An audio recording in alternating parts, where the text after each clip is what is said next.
This is my new EDC setup. Glock 19 Gen 5 MOS, HoloSun 507 comp, Apex trigger, a brass plug for the grip, Dawson iron sights, Streamlight TLR 7 Alpha, Glock medium backstrap cut in half. This prevents slide bite and gives a more neutral grip angle. A brass guide rod with a 15-pound recoil spring, and a piece of bicycle inner tube for the grip. For the holster and spare mag carrier, it's a Tenacor Velo Lux, a Tenacor Abdo mag holder, and 2 dedicated dry fire mags with the JV training weighted inserts. When training with a new handgun, my first step is first to develop my index, so the red dot goes where I'm looking every time. I'm using what I remember from Practical Shooting Beyond Fundamentals by Brian Enos. Step 1 is drawing to a blank wall, or in this case, the white side of a USPSA target. I look at a specific point with the goal of having the dot centered in the optic when at full presentation, and I generally break my grip between reps. Once the gun is presenting consistently, I close my eyes during the presentation and then open them to confirm the dot's location. From there, I make small adjustments in grip tension and wrist angle and try and stay consistent from rep to rep. I'm watching for 2 big things as I get reacquainted with the Glock. The first, too much pressure in my firing hand. This pulls the dot to the left. Second, incorrect wrist angle, which either has the dot pointing too high or too low, sometimes completely out of the sight window. Now once I'm happy with this, the second part is indexing from a draw, again to a blank wall or the backside of a USPSA target.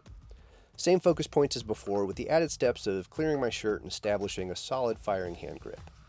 There's no shot timer for this part, I'm just working to develop consistency.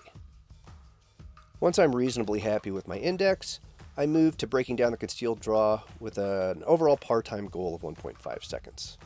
I took this drill from Kyle DeFore, so I set the shot timer for a half-second par time, and the first step is clearing the shirt and establishing a firing hand grip. I aim to get the web between my thumb and trigger finger high on the beaver tail, and the knuckle of my left middle finger snug against the intersection of the grip and trigger guard. For clearing the shirt, I'm grabbing and pulling it up and toward my left shoulder to fully clear the grip.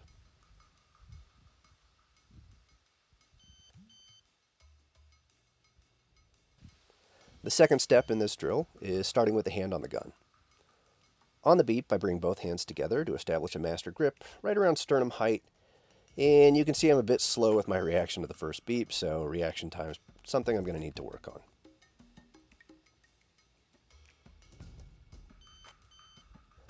The third step in this drill is to present the gun and break the shot. Now, I'm not breaking the shot on every rep. I'm still really trying to reinforce my index, so if I'm way off, there's no trigger pull. What I'm trying to do is to get the red dot on a small black square I have marked in the center of the A zone of my dry fire target. After working the different steps of the draw in isolation, I do a full draw from concealment with a 1.5 second par time as reference. Once I'm getting a solid sight picture with each draw, I integrate the trigger pull. So, what corrections am I making? The big one for me is too much firing hand tension. This leads to dipping the gun when I break the shot, or pulling the dot to the left on presentation. When you see me shake out my left hand, I'm reminding myself to loosen the grip. Now in these drills, I noticed some dipping of the gun when I pulled the trigger. Again, too much firing hand tension. So to wrap up today's training session, I did some trigger control at speed. So I start with the gun on target and the trigger safety depressed, which makes for minimal overall travel. And on the beep, I read the sights with each trigger pull. Once I'm feeling okay, I change to light contact with the trigger safety. And from there, I progress to my trigger finger touching the inside front of the trigger guard for a full and slightly exaggerated trigger pull. Now you'll notice some dipping at the end of the barrel, especially when I have my trigger finger fully extended, which means I have more work to do.